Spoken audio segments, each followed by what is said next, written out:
What's good, Lorcana fans? Welcome back to the Ohanacast, and we are back and going to talk about the post-CCS discussion. We have lots to cover. As per usual with some of the regulars here, I'm here with Corey Smash, Lucas the Hammer, Valley Hammer, and Alaric, Street Team Representative King.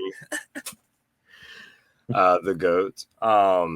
Just jumping right into some of these things. Let's go ahead and talk about what happened. What was the overall vibe? I didn't go, so give me the vibe breakdown. It started off as a 10K, and then went to a 12. 8K. Started out as an 8K, and then finished up going into the weekend at a 13K.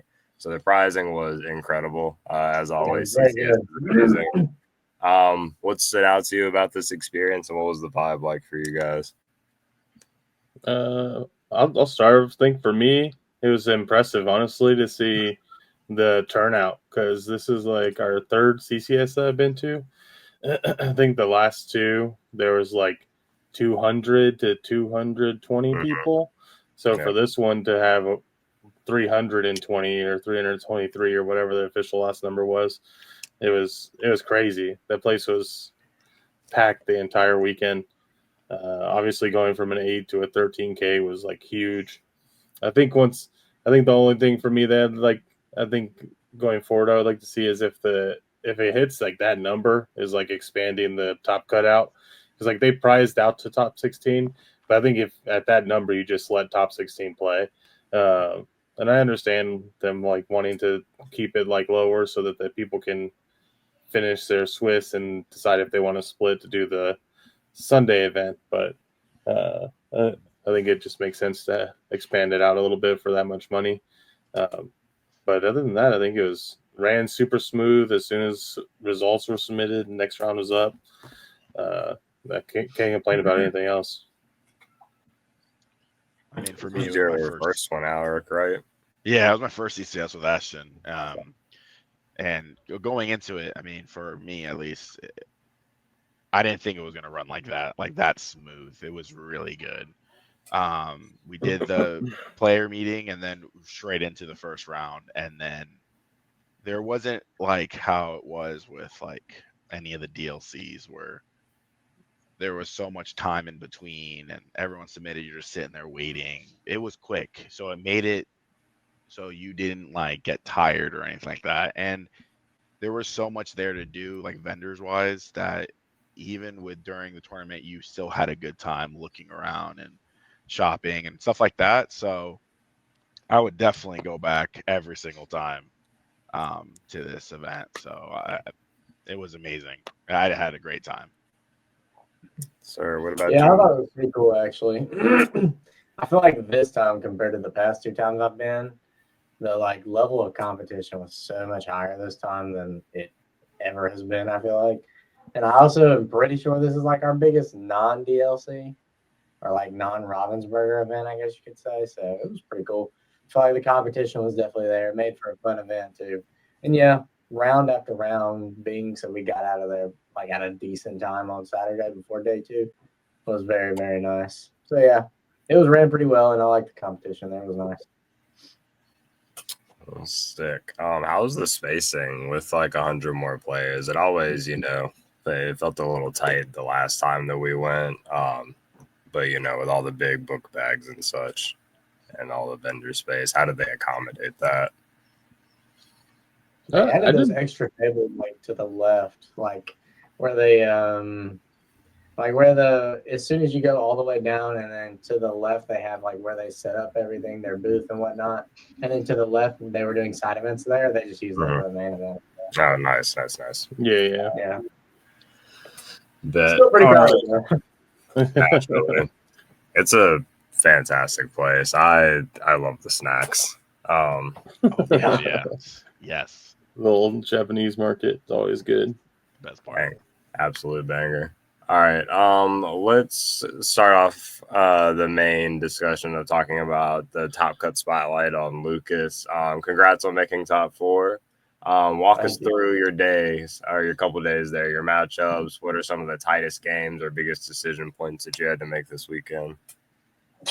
Let's see. I honestly expected to play Blue Steel a lot. And through 9 rounds of Swiss, I didn't play it a single time, which was kind of crazy.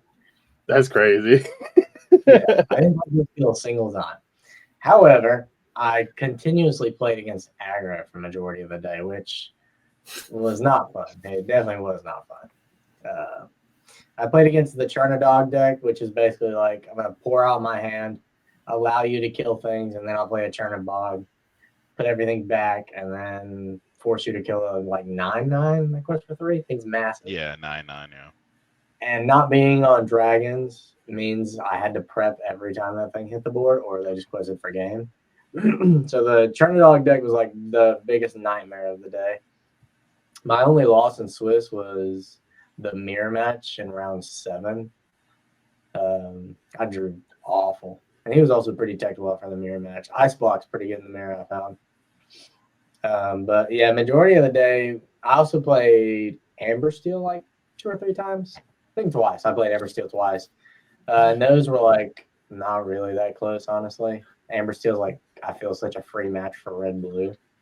He was like, I'm never going to wheel you. And I was like, okay. Sink Pirate's Life pass. And he was like, I'm not going to wheel you. And I was like, okay, Medusa kill pass. And he just refused to ever wheel me. And, you know, eventually the deck just draws into what it needs. So, yeah.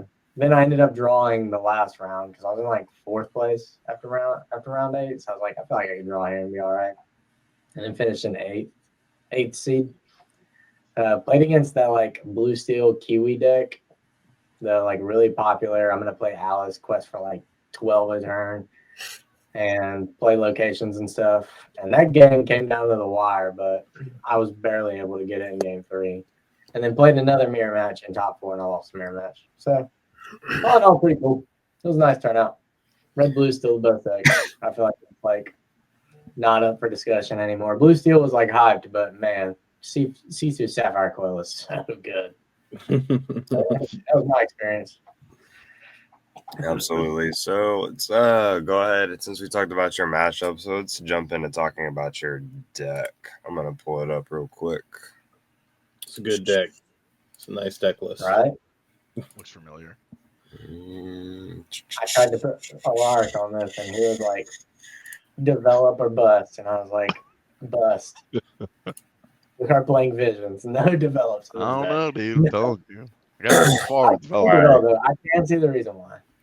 So I'm sure the people in this call know why, but why did you settle in this deck? And there were any last minute changes that you put in to make a difference? Walk us through your deck list here. Honestly, the crazy thing was like, so I had originally had blue steel built for this event. And then last second, I was like, man, I should probably play red blue. So I took Corey's list and I was like, this is pretty good, but we can make some changes. So I kind of added a few cards, took a few cards out. It was on like some 4-of, some 2-ofs, and I was like, I'll just do 3/3 because why not?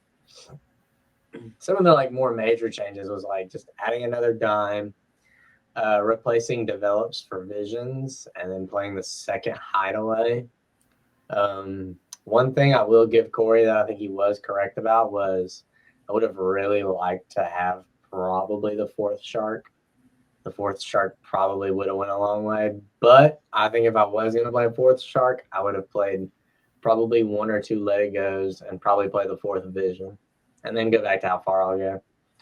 Sharks are like really good in the mirror match. I found very, very strong in the mirror match because majority of people play Sapphire Coil. So 6-drop Toa just dies to brawl every single time. Shark, however, is like almost insanely hard to kill. Be Prepared ended up being pretty good though to deal with sharks, but like that is not a good 1-for-1 trade, not at all. Yeah, so absolutely. Medusa was like the highlight of the weekend though. Medusa was crazy. That saved my life a couple times. But it's just like it just answers everything with Coil. It's pretty broken. Like my playing because I think I did go to Vision. I couldn't find a third one, so I was on 2 Vision, 1 develop. I think we were both on 2 hideaway. I think we were both on double hideaway. I think they had to change. I was on 4 Sisu 2 prep because I just like I think the combination of 4 coil, 4 Sisu is just so good. It just gives you like the range. I do agree with the take of going to hideaway and having the 4th shark. I think having the body in the mirror is really good. I think in every other matchup besides the mirror, I'm probably inking shark most of the time, unless I have established a Pirate's Life in discard already. But I also like the addition. I like going back to how far I'll go, because sometimes you need it to cheat the second ink to like shrink something, just to get it in range. But overall, the list was really good. I played against a lot, like 3 blue steals. I only lost once because I bricked horribly and I got Churna dog walked. Because I also drew horribly in that matchup.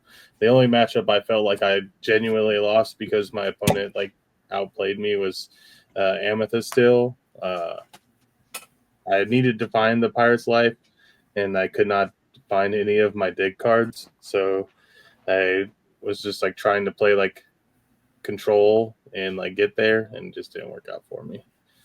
But finished 42nd, so I'm not too mad about that, because I think there was like 3 people in there that were Worlds qualified, and then a lot of like other players that are like very notable.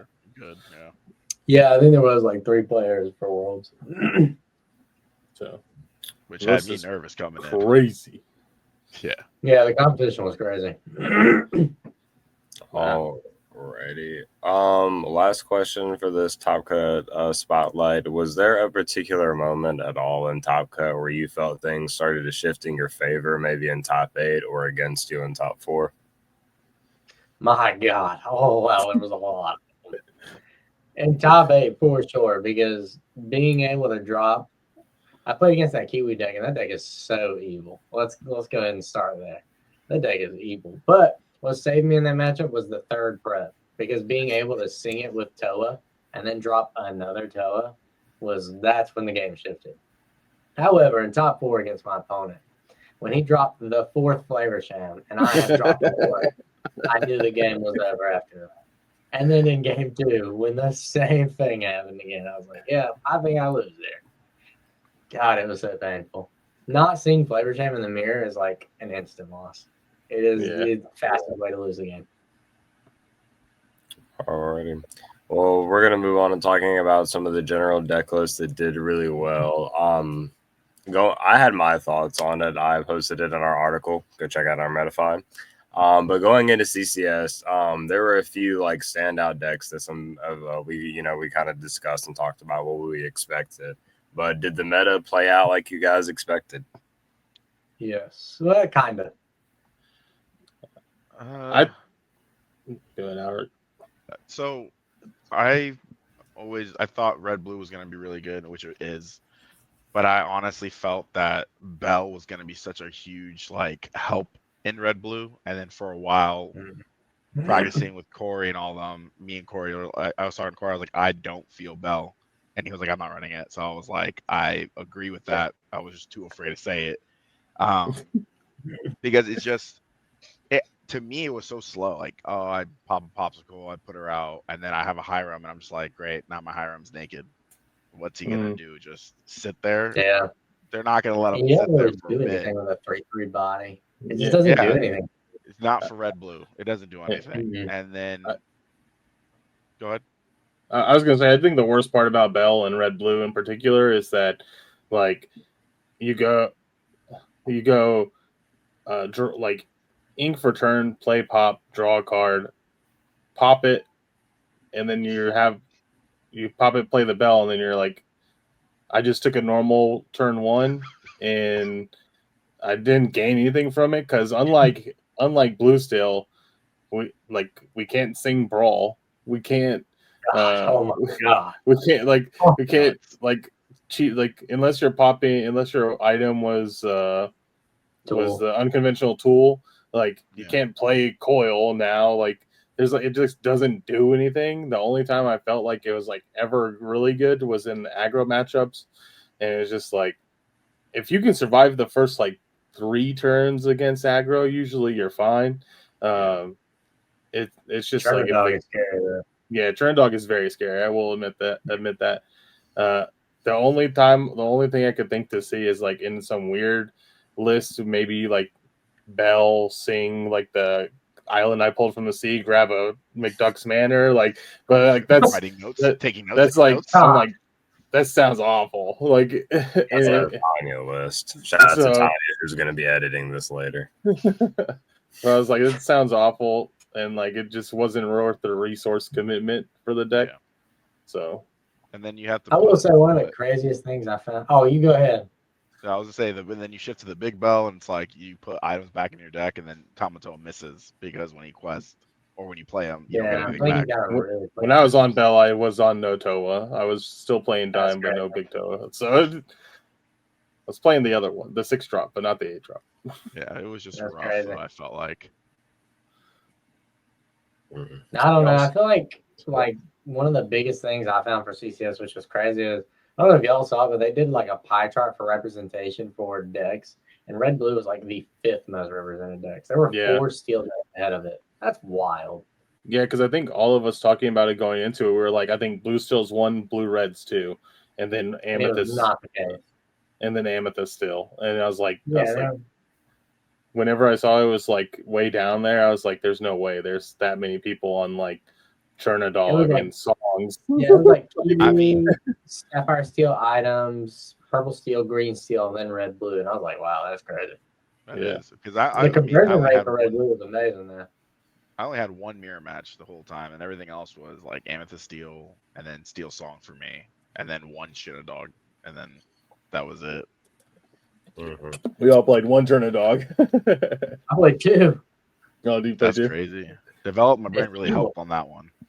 Yeah, the blue steel. I thought it was interesting that the blue steel aggro had like the highest representation of the blue steel decks. Like, the deck honestly is really good, and the dude I played in Top Cup was playing Dwarves Mine, and I thought it was worse than Manor until I would play a Sisu and he would start pinging my Sisu to death, and then like dropping Calhoun and swinging to kill, and I'm like, wow, that's okay, not bad.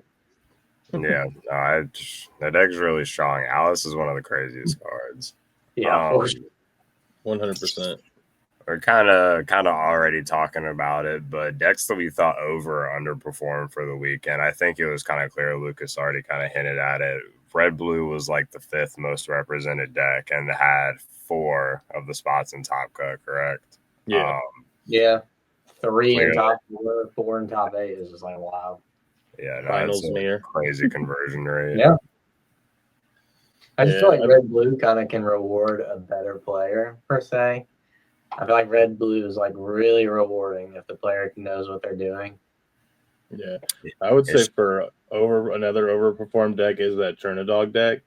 Yes, I don't think people took it very seriously. I think like why Breezy, for example, like he's always like, I got that dog in me, but it's like I genuinely, when I sat down across from, I think I played Ghosty from SSG, and yeah, I did too.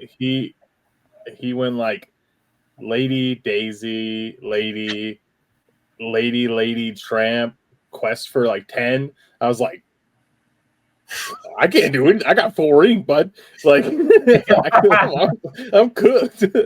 So the worst part is you go C2 and then he's like, okay, Chernabog, and I'm like, oh my god. Yeah. Yeah. And he like even he knows it was kind of like he was like, yeah, I knew if you C-sued me here, I would have exactly a 4 ink Chernabog, so I would be perfect. And I was like, my man's on a different level than me, I guess. You guys talked about it. So when I went against my dude, I played completely different. I played 0 items. I was like, I'm gonna get all my Sisus out in my hand and just start dropping them early. Shift on 6, baby, our best friend. Yeah. Lamb Chops deck. He's a good friend of the team. The reason I want to spotlight it is because this man does not give up the wheel. When everyone seems to have, he's just consistently like, he's always believing he's living and dying by the wheel, but he always seems to live because he's one of the most consistent players I've ever seen. The Bianca is really a crazy addition. I think that card's fantastic. We saw it in Song. He clearly thought that it was good enough to add in this deck. I really like the addition of Jim Hawkins to try and get to those important 4 numbers of this format. Daisy, baby. What do you guys think of this deck? Yeah, there's so much going on with this deck. Lamb's list kill me. There's He just so just many has ones and twos and threes. yeah. It's just like impressive the consistency he's able to achieve with such crazy deck list. I think Bianca is probably a very like spotlight worthy card out of set 7.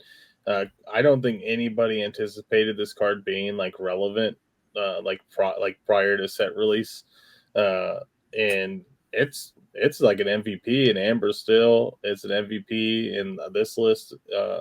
Just having like such incredible stats and being able to cheat it out and knowing it's probably gonna stick to like get your wheel off is just like invaluable for decks on wheel. I saw the spicy play where I think he Arthur'd a Tipo and Tipo attacked the ready Calhoun or something like that in like one of his feature matches, and that was pretty crazy. Arthur is crazy. I like Arthur. Yeah, Arthur's a nutty card. He's always doing something wild. Yeah, Pyros he used to play Pyros, and God, I saw him board wipe somebody with like Cogsworth Pyros Arthur once with attacking like 5 characters. I'd scoop immediately after that. Just pick up my stuff back at home, guys.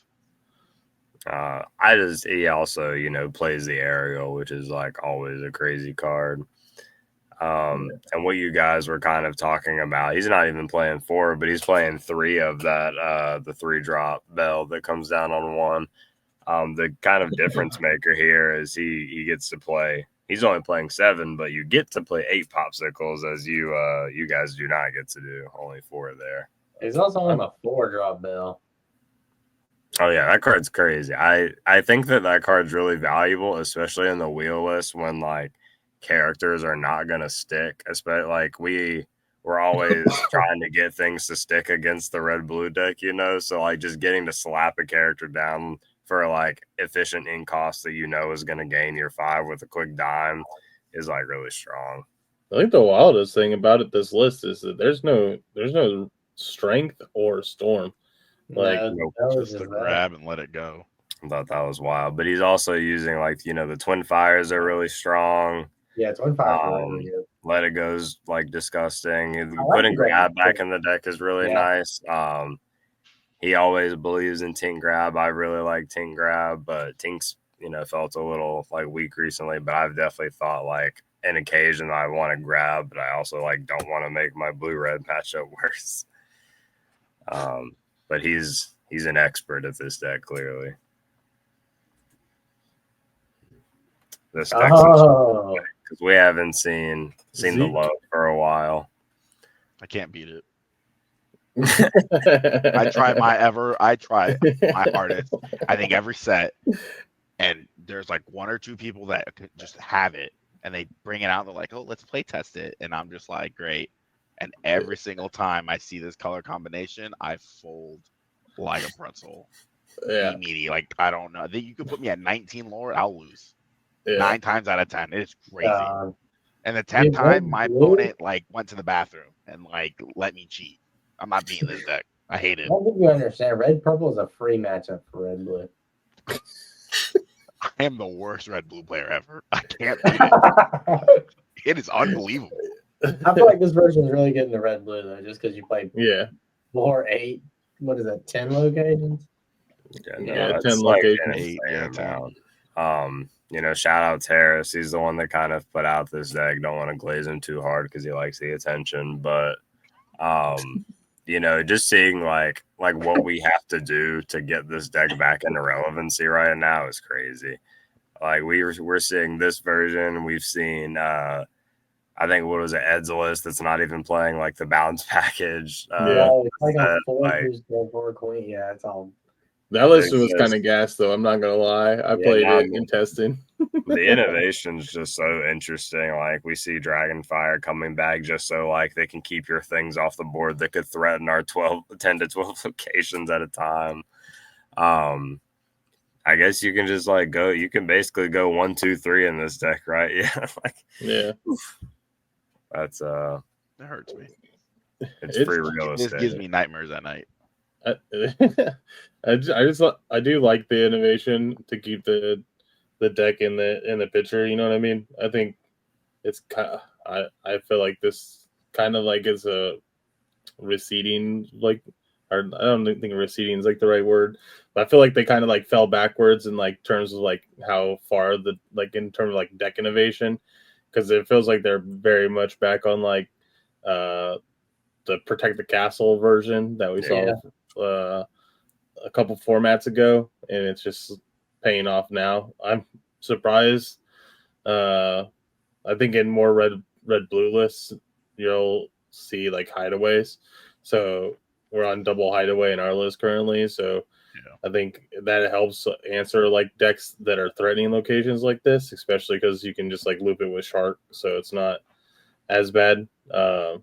But the deck's resource gain is crazy. So all the 1-drops to draw, we got 2 genies, 2 rabbit, 4 friends. So and then anything at the library dying obviously draws a card. So I think their goal is to just have more cards than you have removal and get there, or hope they get there. So yeah. Get Chonky off our locations, Prince John, greediest of all, or whatever. Innovative decks, and then red blue. Hey, watch it. All right. Let's talk about Purple Steel real quick. This was the only one to make it into Top Cut.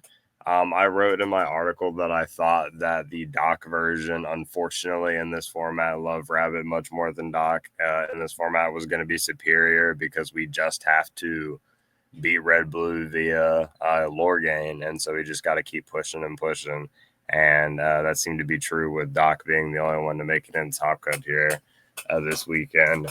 What do you guys think about this list? Cobra is the absolute MVP, right? Yeah, Cobra's nasty. I do still feel like this deck folds to red blue, but I do think Cobra helps the matchup a little bit. People say Purple Steel like smashes red blue in, but I just don't see how. I mean, I feel like once Shark is established and Pirate's Life, the game's over. The game's immediately over. If you can get one Pirate's Life and one of your 4 Sharks to stick, the game is completely over.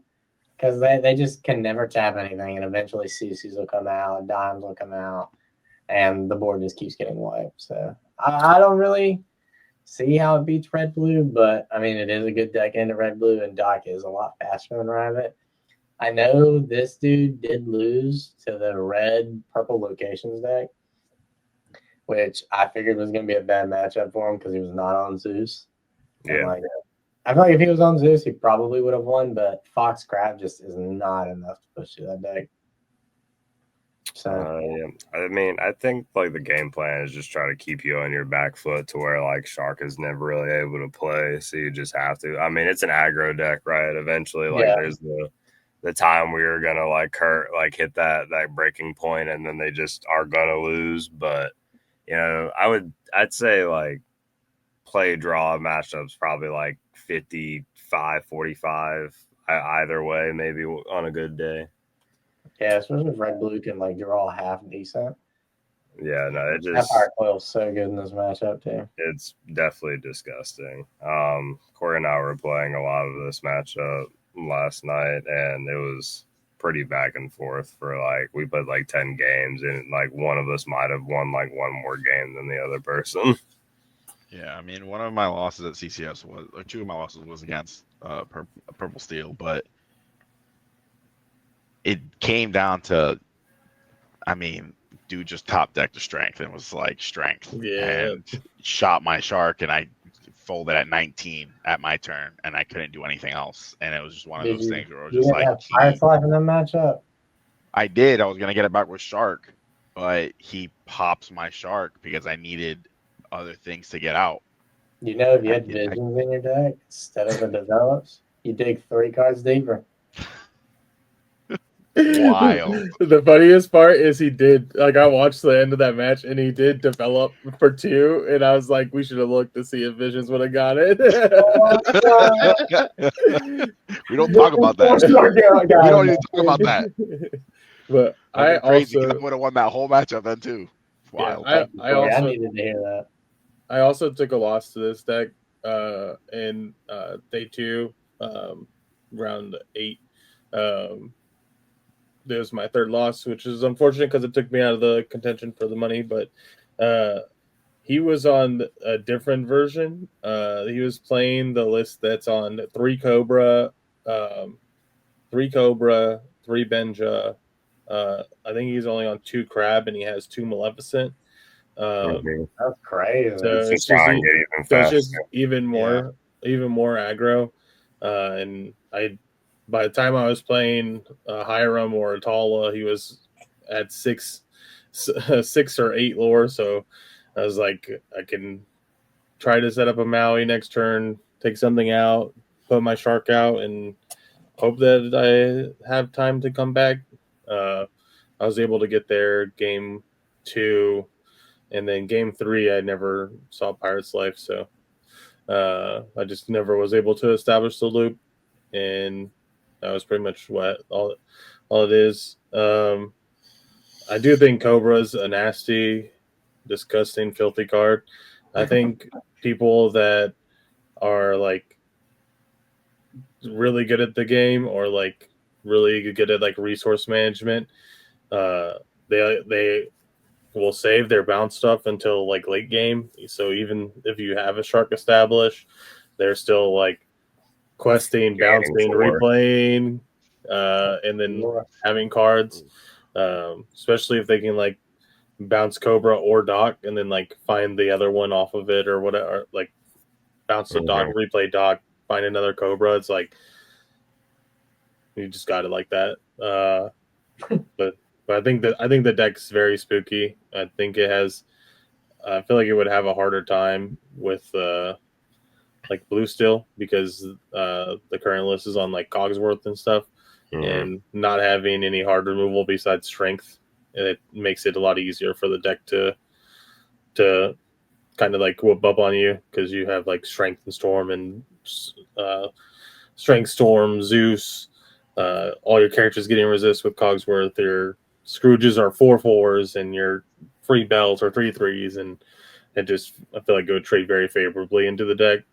But I think it's a very good list into a semi-slow format. So yeah, Cobra is definitely like worse into the steel decks, but he's an absolute all-star against red blue, being that 4/4 unit, harder to remove, and potentially like that 4 lore gang, kind of like at the end of the game, if you're like bounce replaying, is just like unstoppable to close out occasionally. Yeah. Alrighty. Better if it had Jafar in it though. Yeah, need Sav Jafar in it though. It probably will next time. Yeah, I'd imagine. All right. Let's move on to reflecting. Let's look inward before we move on here. Let's take a look at ourselves. Was there one play or a decision you made during the event that you're proud of? That you thought was like nice? Going to the event. Yeah. Playing red blue. The night before, switching off blue steel and playing red blue. That was a good decision. Not playing Jafar. That was a good decision. Because I was this close. Not playing develop in my deck. That's wrong. That's wrong. That's crazy. I think for me, I would say the thing that I did that I was like the most like proud of was just like my placement. Honestly, I think 42nd and like the room that was there was really good. I think I have done better at previous CCS. Like I got 17th at the last one or something like that. Again, just outside the money, just a little bit. Outside the money. Hey, you got at least your entry back. But so it was like validating though to like do that well, and the talent pool that was in the room felt good. Yeah. And then also like I kind of never really gave up on blue red, so like I've been testing a lot, and it was very nice to see. Obviously, like that, like obviously there was a couple changes, but that I basically built for us to do really well in 3 people's hands, because Alric also finished 43rd, which is right next to me. Was very gratifying. I also had a very similar list to Logan's list from World Class Cards. I got second. It was almost identical, except I was memeing with the Beagle Boys instead of Vitalosphere. So that was just something I wanted to have fun with. But other than that, the list was identical. So it was like I was like right there to having the list that was probably the best performing, other than first place, obviously. So I think just like deck choice and deck building decisions were really good for me. All right. Now let's flip to the negatives. What was the biggest misplay or learning moment from the weekend for you? Anybody have anything that stood out? Obviously, we could bring back up Develop Your Brain, but like something else. Crazy. I should have probably put like 2 and 2, maybe 4. 4 music could develop for sure. We'd rather dig 5 than Would have 2. changed. It would have changed that last game, or like my last loss. It would have definitely changed that last game, probably for a fact. Because Low-key, I feel like my craziest take would be the list that won played 0 preps. I probably would go down to 2. Crazy enough. I know. I feel like you always had to play 3. 2 might be the number. Don't know yet. I always suspected that Ariel the Collector and that Kiwi deck was going to be strong. Prep is good into the Kiwi deck because Big C2 kind of can't reach that deck very well, especially if they set up like double Alice, which majority of them will do. Then they'll play out a bunch of small bodies quests, and then C2's like, But yeah, I feel like you probably could go down to 2 prep and play something else and replace with that prep. I honestly felt like cutting the second dime. It's just I don't know. I don't know what it is. What like anytime I have dime in my deck, I just always draw it off my mulligan, and it is the most infuriating thing to like sit there, look at my hand after mulligan against against the Chernodog deck. My hand after mulligan was Tipo, Sail, Medusa, Prep, Dime, and I was like, I'm on 2 prep. They're both my hand. Well, yeah, I was like Inca Sail, pass. Inca Sail, play Tipo, Inca card, and I draw Hiram, and I'm like, cool. I didn't do anything for the first 3 turns to actually like develop a board besides this Tipo, and so yeah, being on 1 dime for me was nice because sometimes it's like when you see the dime, your board's already set in stone, like you're ready to go. And then other times I just use Sisu to win, just questing that big body out. Yeah, but I don't know. I really like 2 dime. I feel like I have the opposite problem of Corey. I either see 0 dime or I draw both in my opening hand. There's no in between. And the match I did lose in round 7, Logan beat me both games because of double dime. Because I always held the hideaway for the one of it, and then he always hit the second one. I was like, okay, yep, you got it now. Yeah, it's hard because like this is just like a meta conversation, but I feel like there's 3 viable versions of Red Blue, and all 3 versions beat each other. Like the items version beats the regular version beats the burn version, and the burn version beats the item version.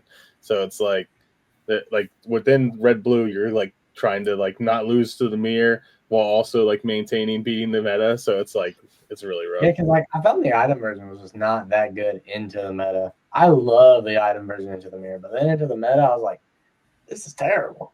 Yeah, I was the same way.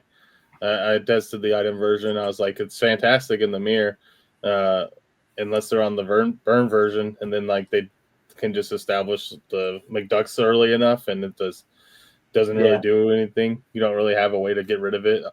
So yeah, and Chris was playing Purple Steel, and I was trying the item deck, And the ceiling Too factors slow. went to me twice, and I was like, "Yeah, I will never touch this deck again." Blowing me, I can't play this. Alrighty. As we've talked about before, CCS is like a higher like skill caliber tournament. You're the average player that you're gonna play is like much better round to round. Oftentimes, especially with how consistent they are from getting you from round to round, there's like no time to breathe. So you're playing like a high scale caliber player, like probably after round two if you didn't see one in round one. How do you guys mentally handle those high pressure rounds, especially with the level of competition being so stacked? I mean, for me, I just came in thinking that I was just gonna have one win the whole day, and I just came in every single match and was like, I might lose, but I'm just gonna sit there and I'm gonna just turn my cards and hope for the best, and that's what I did. But I was nervous. I mean, it sucks because you have players like top 16 sitting here and just crushing it, and then you have a lot of the other guys here, especially like Corey, just so smart when it comes to playing and stuff like that, which is unbelievable. So me coming into this is rough. I'm sitting here nervous, and these guys are just like, just play it. It's okay. So CCS was a big like, am I gonna do good? And for a lot of people who are thinking, it's not for me, it's not my environment, it's worth going to. Like just seeing the skill level, practicing and learning, you get more out of it, So that's how I saw it. I just did what I could, did my best, and I liked the result that I got. Yeah, I was gonna say, I think the thing is everybody is that's going there is willing to bet on themselves. So like everybody there has like a level of confidence that you're willing to like, oh, I can spend $75 and I feel like I'm good enough to get my money back potentially, or good enough to like have a shot, And then there's also people that are like newer, or like Alric probably didn't take the game seriously until like a few months ago. And he was finally like, all right, I'm tired of losing. Like, it's time to focus up. And 100%. he like literally on the drive down, he was like, I'll be happy if I get 250 out of 256. And then he ended up top 50. So it's like I think any deck on any given day can like have its run. So I think it's important to remember that at all times, regardless of who you're playing, like everybody's got a shot. Like every good player has a bad day. Every bad player has a great day. So just don't let like the mental like intimidation, I guess, get to you. Like just play the game and try to win. And then obviously try to minimize mistakes as much as you can, because that's really what's gonna hinder you in the long run. Like 95% of the players that go are just super nice and just always willing to help and just talk and all that stuff. So like that's also like a really good thing, because like all my losses, the people that I went against, they made me feel like I was still a winner, So I mean that was also a good thing too. That was a good response to those questions. You got anything to say on that, Lucas? Yeah, I mean, I agree with Corey. You're literally betting on yourself. Like paying $75 to go and like try to win money, I guess, was like the biggest thing. For me, it wasn't so much as the money as it was like consistency. Like I had the DLC and then the Continental, so I was like, okay, I need to do it again now, and then do it again, and then do it again. So finishing the top four was pretty cool. Yeah, there's a lot of competition, but I feel like it is a good place to come out and play. The community is great for it. I feel like the community now is really good. You'll play against like new players, experienced players. I mean, you'll get a combination of the both. So it is a really cool environment to be in. Yeah, it is competitive, but it's fun. And I mean, it's good practice if you're wanting to get better. So yeah. Good.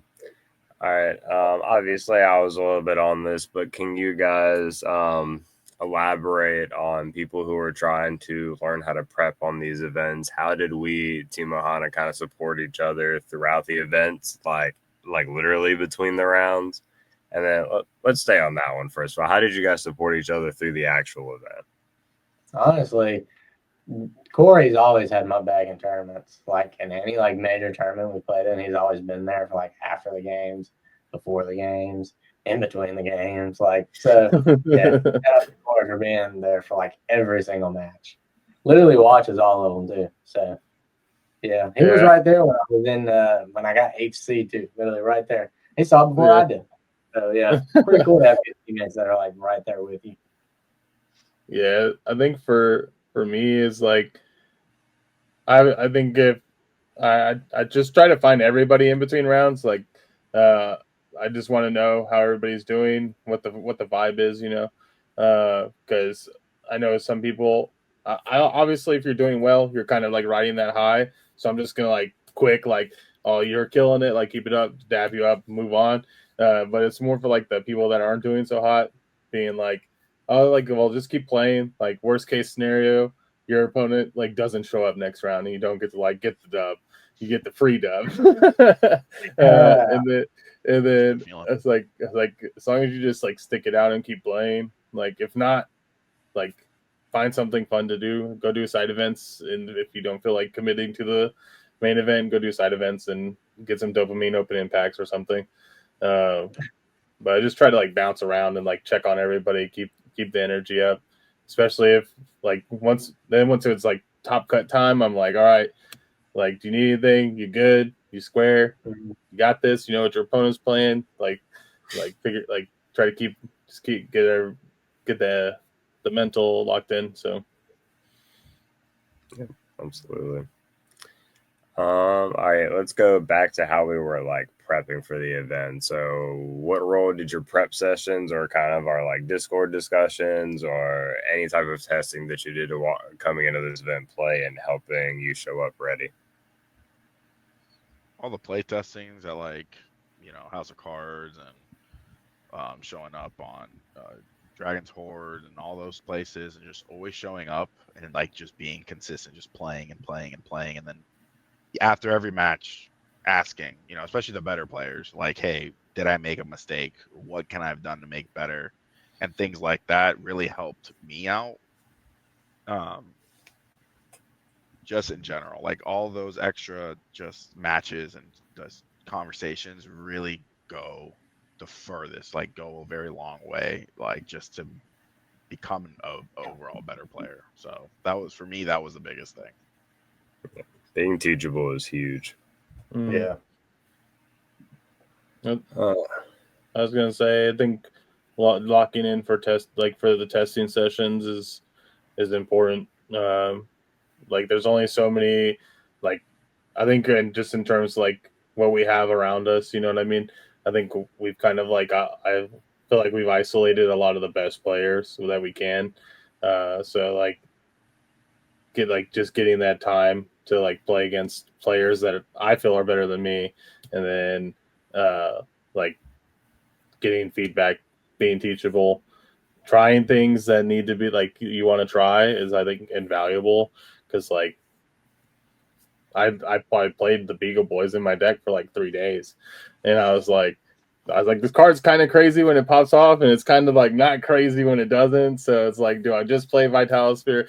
And it's like, yeah, Vitalosphere is probably just like more situationally better because it also helps IRM, blah blah blah, and like kind of like thinking outside the box and getting those reps in, and then like even if it's somebody that's better than you at the same deck that you're playing and they're just like scolding you for like playing trash cards, or like people seeing like crazy misplays and like pointing them out to you, is different. I mean, I think in one of our testing sessions, I was playing blue red and like Lucas was watching and he was like, I just don't see how we win here. And I was like, what do you mean? I was like, as long as I do this, I can win the game. And he was like, there's no way you win here. And then like I like show him and it's like, he's like, no, oh, well. He's like, you had him right where you wanted him. So, I never doubted you. Yeah, so it's like never doubted Corey for a second. Yeah, I think having like that strong of a testing pool as we got is really good. Yeah. Yes. All right, let's start to look ahead, turn our faces towards the future. Already, CCS for the summer has been announced. That's hype. There's as you can see, they took that growth response very positively. They have already established like more than we've ever seen before from them. Awesome. We've got we got like 3 different tournaments, man. Yeah, they have for the kids, and then for ladies Lorcana, and then the main event. Yeah, that's just fantastic. They're very like community positive. They like support the response. The owners every single time, I'm sure they did before you guys left this time. Every time they've spoken to us, asked for feedback, taken it personally, like they absolutely care about what the community wants and like want to present the best way possible. Like it's honestly one of the best events I've ever been to. The way that they run it there, they honestly do better than DLCs. I hate to say it, but they are run very, very well. I got to give them that. I will say DLCs are like 7x the player, so it's so sometimes it's a little bit harder, but they did pretty good for almost like 319 players. It wasn't terrible. Yeah, 319. They definitely run a tight ship.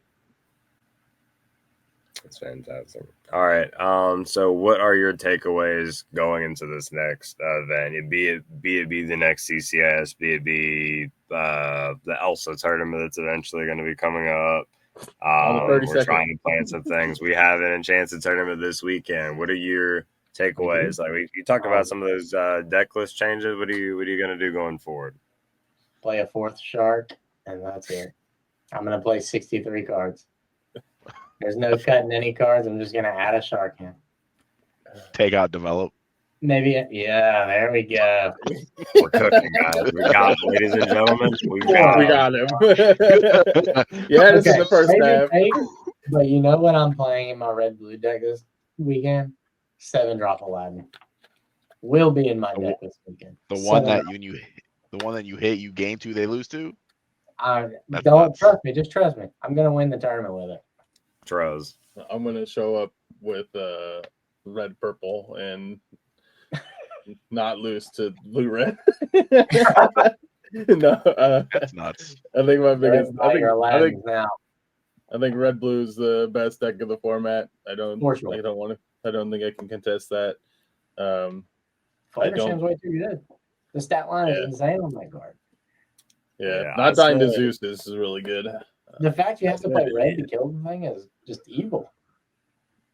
I said yesterday when we were testing Corey, I was like, it feels like all the other relevant decks in this format are having their own fun little meta on the playground, just doing whatever. And then blue red is the big bully that's like kicking your sandcastle in your face, you are not dominating all the other decks. And like maybe we scrape the win off of them if we're nice, but most of the time we're getting kicked sand in our face. I won't even lie. Like Flavor Sham, playing Blue Steel, I had to go like Zeus, fire the cannons to kill one, and then homie just dropped another one. And I was like, okay. Yeah, I won't even lie. I took our same list from CCS and I brought it to locals, and I got scraped all like the whole day. I got bodied by red blue items. Like I know it's a bad matchup. I got bodied by Amber still, and I was like, every game she just had Daisy into Daisy, Neverland into Ariel, find whole new world, play Bianca, a whole new world. And I'm like, what is going on? So it was like, I was like, I'm in shambles after like doing so good at CCS and then coming back and getting bodied by like everybody. But you have one good run, you come back and you get smashed. But that's just variance. It is how it is. I'm trying to. I obviously we have like kind of like a good example of both lists. I'm just trying to find ways to cut down on uninkables because I felt like most of the matches I lost was because I just saw too many uninkables. There's only 13. That's really not even that bad. I know, but I literally played in one of my lists. I played 10, and I was still. 10. I always managed to just find all of them at once. I was laying in my hand of like six uninkable 5'8", Yeah. and I'm like, I don't know how. Yeah, in top 4, I was literally behind you. Yeah. And your hand was like prep, big Sisu, little Sisu, and I was like, And my opponent Yeah. was sharp, and I'm like, Yeah. oh. Yeah, and you're like, You're play like, little "Well, Sisu, no." pray, and it's like little Sisu, you're little Sisu, and you're like, oh. It's nuts. So no, I feel it. Yeah, so I think Red Blue is still the move.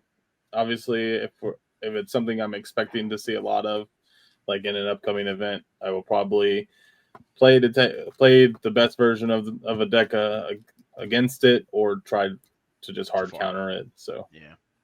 no Jafar. Okay.